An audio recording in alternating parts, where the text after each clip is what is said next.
En el mismo lugar. Then sings my soul, my Savior God, to thee. How great thou art, how great thou art. Oíd cielos y escucha tu tierra, porque habla Jehová. Crié hijos y los engrandecí, y ellos se rebelaron contra mí. El buey conoce a su dueño, y el asno el pesebre de su señor.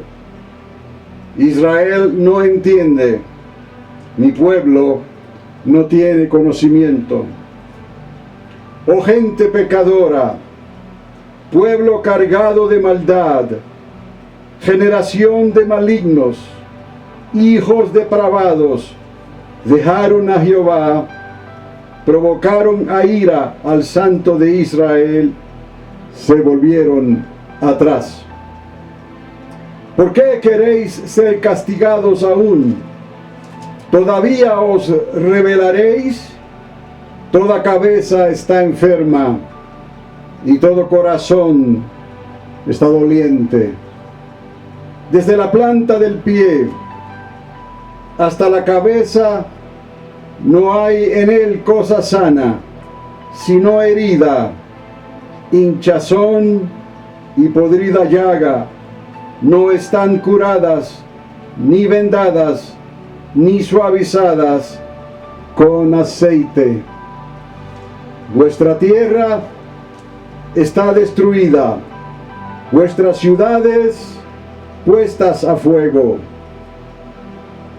Vuestra tierra delante de vosotros, comida por extranjeros y asolada como asolamiento de extraños.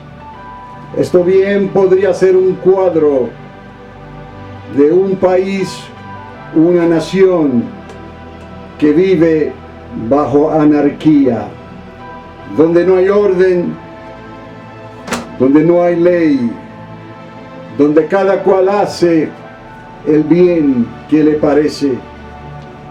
Hubo un tiempo en la historia del pueblo de Dios, y se le llamó el tiempo de los jueces, donde cada cual hacía el bien que le parecía, y Dios levantaba jueces en un momento dado para que los liberasen y los ayudasen de lo que estuvieran sufriendo. Y mientras ellos obedecían a Dios y servían a Dios, mientras había ley y había orden, Dios le enviaba entonces jueces para ayudarles y prosperarles. Pero eso es lo que pasa cuando no hay ley y cuando no hay orden.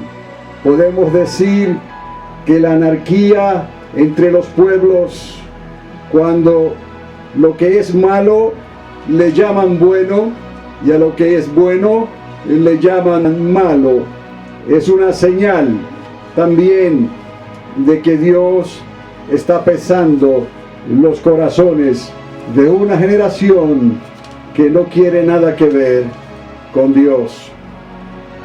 La historia nos recuerda muchas cosas donde Dios extendía su misericordia sobre su pueblo y les ayudaba a salir hacia adelante, les ayudaba a prosperar. Pero cuando el pueblo se rebelaba, cuando el pueblo menospreciaba la ley y la justicia y lo que Dios esperaba de ellos, entonces Dios los entregaba a la anarquía. Dios los entregaba a pueblos que no temían a Dios, que eran abominación a Dios. Y estos pueblos le hacían la vida muy difícil, extremadamente difícil al pueblo de Dios. Isaías fue un profeta visionario Y esos primeros capítulos que acabo de leer, mejor dicho, esos versículos en el capítulo 1, es un anticipo de lo que venía hacia adelante para el pueblo de Dios que se apartó de Dios. Pero Isaías habló de profetas que vendrían enviados por Dios para recordarle siempre al pueblo de Dios que si se arrepienten de sus malos caminos, que si le permiten a Dios que obre justicia en sus vidas y donde ellos estén, Dios tendrá misericordia para con ellos, extenderá su brazo y los sanará, los cuidará y los prosperará. En esta tarde vamos a ver lo que podemos mirar en esta historia y quizás nos recuerde algo que pueda estar ocurriendo hoy en nuestros medios, cuando el pueblo se ha levantado. Y cuando me refiero al pueblo, creo que es un pueblo que se levanta en revolución o en rebelión, un pueblo que no teme a Dios, un pueblo que busca su propia justicia. Cuando sabemos que Dios nos recuerda siempre, mía es la venganza. Démosle lugar a que Dios actúe y obre justicia entre aquellos que obran el mal. Cuando el libro o el rollo del profeta Isaías fue dividido en capítulos, el perdón de Dios sobre su pueblo en Judá y en Jerusalén cayó, por decirlo así, en el capítulo 40 del libro. Muy poco se habla de lo que les voy a decir en esta mañana. Hoy son más de 70 años el tiempo que lleva Dios tratando con Judá y con Jerusalén, desde que Jacob regresó a su casa, como hemos hablado antes, en el 1948.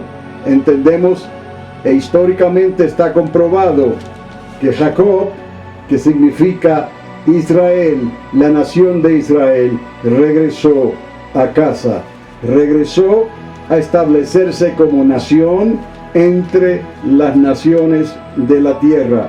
Y donde viene Jacob y donde viene Israel, Dios va con ellos también. Así que, amados, tenemos mucho que considerar en este tiempo que nos ha tocado vivir, cuando estamos viendo el desenlace de una pequeña nación insignificante que Dios escogió, la levantó y la estableció como un reloj profético en la historia de la humanidad. Y utilizando a esa nación de Israel y las cosas que estuviesen sucediendo en ella y a través de ella, sabríamos nosotros, el pueblo de Dios, la iglesia de Jesucristo, que el tiempo estaría cercano, más cercano de lo que muchos tal vez piensan. Hoy son más de 70 años el tiempo que lleva Dios tratando con Israel, mientras las naciones de la tierra se apartan cada día más de Dios.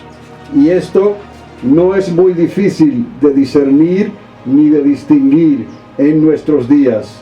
Y nuestra nación se desborona desde adentro, como el barro seco, tostado por el sol.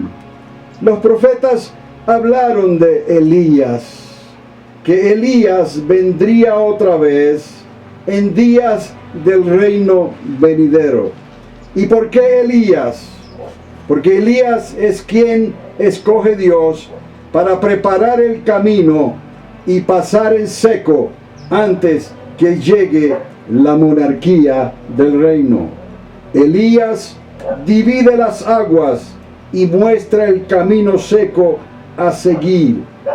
La historia de Elías, la historia de Eliseo, los escritos de estos profetas son muy significativos para nosotros, la iglesia, en el día de hoy, porque somos como un reloj profético también para las naciones de la tierra.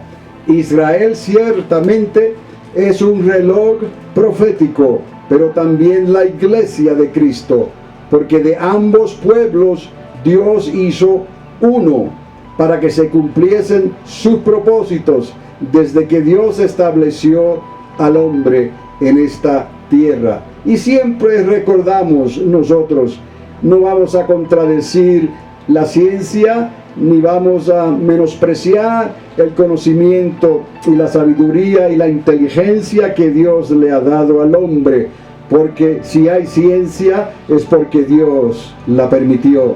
Si hay inteligencia en el hombre es porque Dios se la dio. Entonces, lo que a nosotros nos concierne es mirar hacia atrás en el reloj profético de Dios, solamente unos 6.000 años, más o menos. Y en esos 6.000 años se encierra toda nuestra historia, desde Adán y Eva hasta nuestros días, y el reino venidero, el primer reino, el milenio de Jesucristo que está a las puertas. Eso es solamente lo que nos concierne a nosotros. En la inmensidad de la creación, en los casi 14 billones con B de años que la creación lleva desde sus comienzos, y la ciencia lo dice, y nosotros nos ponemos de acuerdo. Pero lo que nos concierne a nosotros no son esos 14.000 millones de años. Lo que nos concierne a nosotros son 6.000 años, 6 días, mis amados, porque para Dios un día es como 1.000 años y 1.000 años como un día. Dios nos dio 6 días, nos dio 6.000 años, y aquí estamos nosotros desde que Dios nos estableció. Y toda la historia se desarrolló después de la caída del hombre. ¿Por qué fue una caída? Desobedeció a sabiendas lo que Dios le había dicho que no hiciese.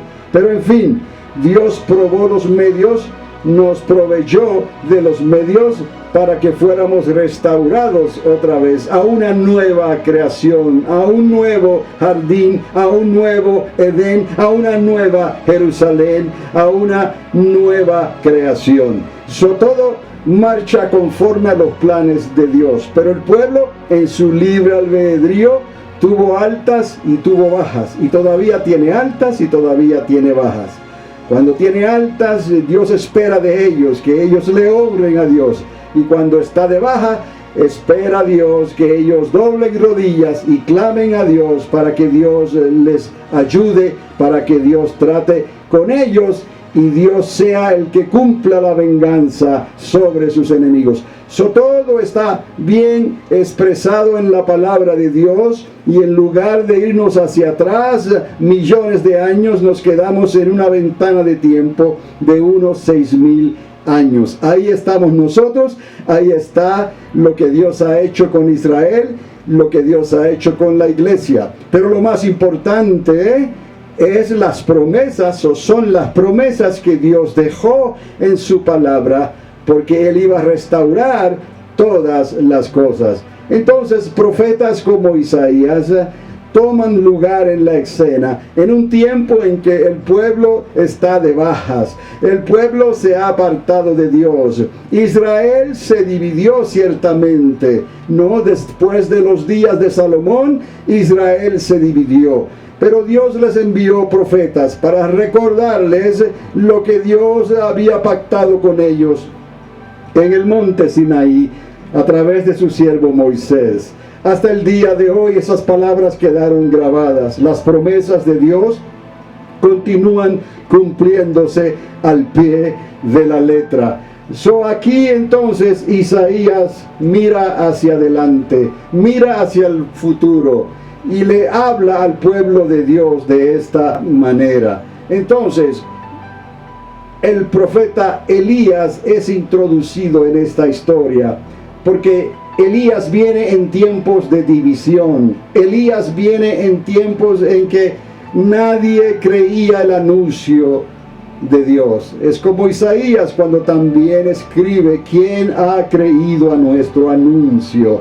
Y eso lo pudiéramos decir hoy, porque la gente puede que esté afanada, puede que esté pensando en sus negocios, en sus asuntos, y es muy poco tiempo el que le dedican a Dios, de manera que es un Dios invisible, no le vemos, pero nosotros pudiéramos entender por la palabra de fe que Dios está aquí, que en el aire que respiramos ahí está Dios, por medio de su Espíritu Santo.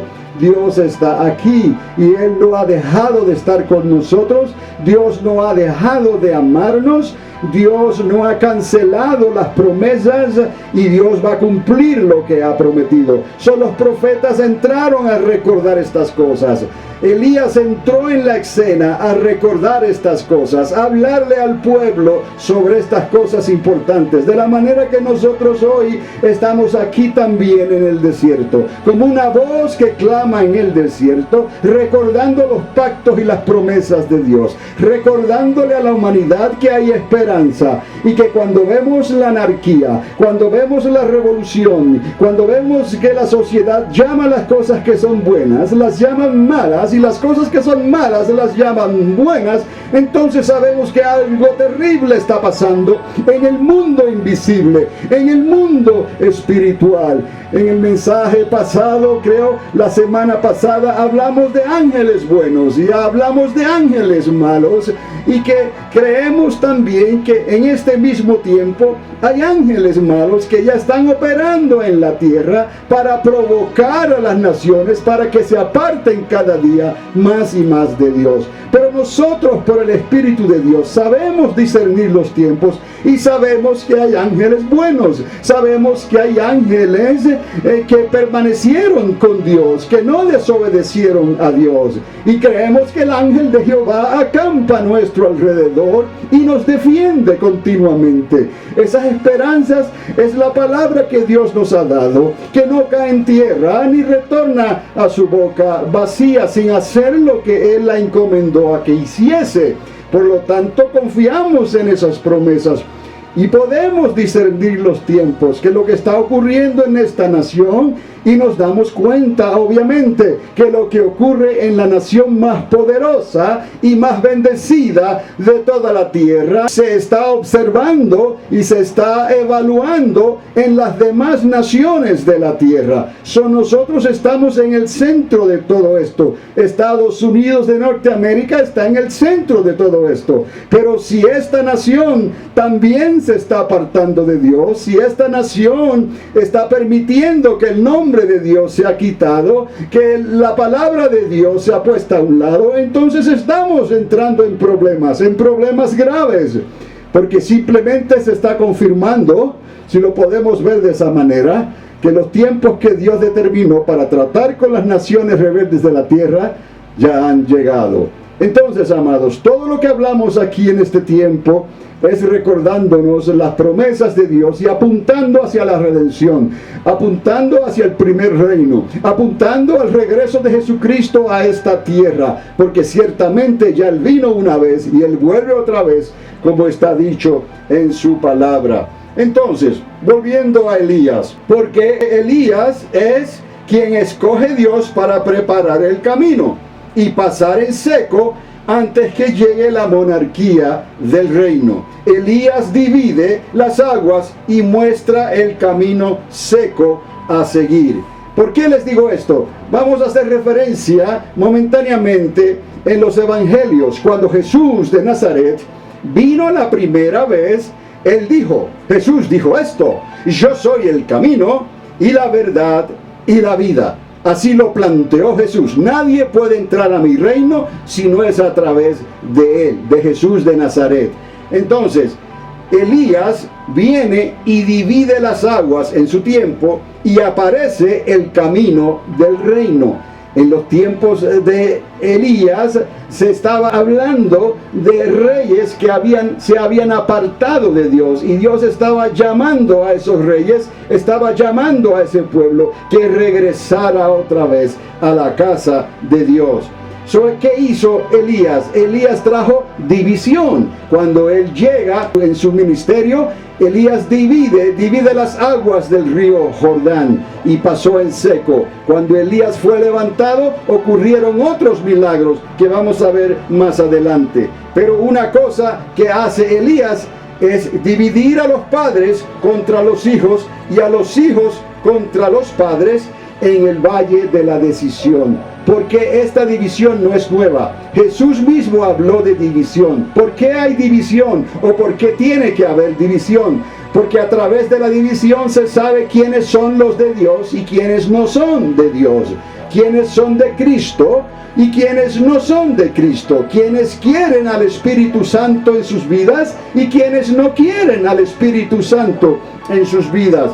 Por lo tanto, Jesús mismo llegó a decir: he venido a esta tierra y he traído ¿qué? Fuego, y el fuego ya está encendido. ¿Por qué? Porque el fuego trae división y todas las cosas serán probadas a su pueblo. Y nosotros ciertamente no vamos a darle las espaldas a Dios. Continúa lo que estaba hablando el profeta. Y los vestidos de Elías, dice la escritura, fueron cortados en dos. Cuando Elías fue tomado en el cielo, sus vestiduras fueron cortadas, ¿no? El mismo Eliseo, por alguna razón, él las cortó, pero su manto cayó en las manos de Eliseo, del profeta, y fue Eliseo el que dijo: ¿dónde está el Dios de Elías? Y en el momento que Eliseo golpeó las aguas con el manto que era de Elías, y él dijo: ¿dónde está el Dios de Elías?, las aguas del río Jordán se dividieron de par en par y se abrió lo seco y el camino fue expuesto. Esto es una alegoría, esto es algo semejante a lo que estamos hablando. La división es para dividir las aguas, la división es para dividir los argumentos, la división es para dividir a aquellos que están claudicando entre dos pensamientos. Tenemos que decidirnos. El espíritu de Elías viene y entra y sacude y divide y hace todo lo necesario para que las personas tengan que entrar en el valle de la decisión. Eso es, amados. Estamos hablando de tomar una decisión. Todos pasamos por el valle de la decisión y el Espíritu Santo nos trae convicción de pecado, de justicia y de juicio. El Espíritu Santo, que es el Espíritu de Dios, el Espíritu que estaba en Elías, el Espíritu que vino sobre Juan el Bautista y sobre Jesucristo cuando Él estuvo en el desierto, el mismo Espíritu Santo que fue derramado en el aposento alto y que se ha seguido derramando a través de la historia hasta el día de hoy, es el mismo Espíritu de Dios que viene a traer convicción de pecado, de justicia y de juicio, y nos pasa por el valle de la decisión. Y nosotros lo que tenemos que hacer es tomar la decisión correcta. Dios nos pregunta: ¿quieres vivir o quieres morir? ¿Quieres las cosas que son temporeras de este mundo? Las cosas que el príncipe caído, que cayó y tentó a Jesús en el desierto, le ofreció a Jesús mismo que se las daba. Esas cosas son temporeras, pero lo que Dios nos está dando, lo que Dios te está ofreciendo, es eterno. Es un nuevo reino, es una nueva creación, es una nueva vida, es una eternidad conforme a los propósitos de Dios. Entonces, amados, a la verdad que lo que está ocurriendo hoy ciertamente es preocupante. Por un lado, porque no parece que esto tendrá alguna solución política, tendrá alguna solución temporera tampoco. Como van las cosas, amados, ya cada cual está decidido en lo que va a hacer. Y confiamos que Dios de alguna manera todavía extenderá su misericordia para darnos un poco más de tiempo y darle aún oportunidad a aquellos que van a creer, aunque sea a última hora. Si ellos creen, ellos también serán parte del pueblo de Dios. Pero es necesario que no estemos ajenos a lo que está pasando a nuestro alrededor. La nación está dividida. El pueblo está dividido. Los países de la tierra están divididos, amados. Hay división por todos lados. El espíritu de Elías está sobre la tierra y nos está llevando hacia el valle de la decisión. Muy pronto el Señor te visitará otra vez y te hará recordar estas cosas. ¿Por quién te vas a decidir? Jesús te dice, Dios te dice, yo quiero salvar tu hogar, yo quiero salvar tus hijos, yo quiero salvar tu matrimonio, yo quiero salvar todo lo que tú tienes, todo lo que tú estás haciendo por mí, yo lo quiero salvar. Quiero que entiendas que yo te he amado con amor eterno y tengo planes futuros para ti. Solo espérate un poquito más, que el que ha de venir vendrá. Entonces, amados, el Espíritu Santo, el Espíritu de Elías, así como Juan el Bautista, fue como una voz que clamaba en el desierto y trajo división con su bautismo en el río Jordán. Juan el Bautista fue precursor de aquel que venía, que era mayor que él. Nosotros estamos aquí hoy y somos precursores de aquel que viene, que es nuestro Señor y Salvador, y quien pondrá sus pies sobre el monte de los olivos, y nuevamente la tierra será dividida y un grande valle se abrirá de par en par, porque temblará la tierra como borracho, vacilará como una choza que es golpeada por el viento, porque pesa sobre ella el pecado de la humanidad.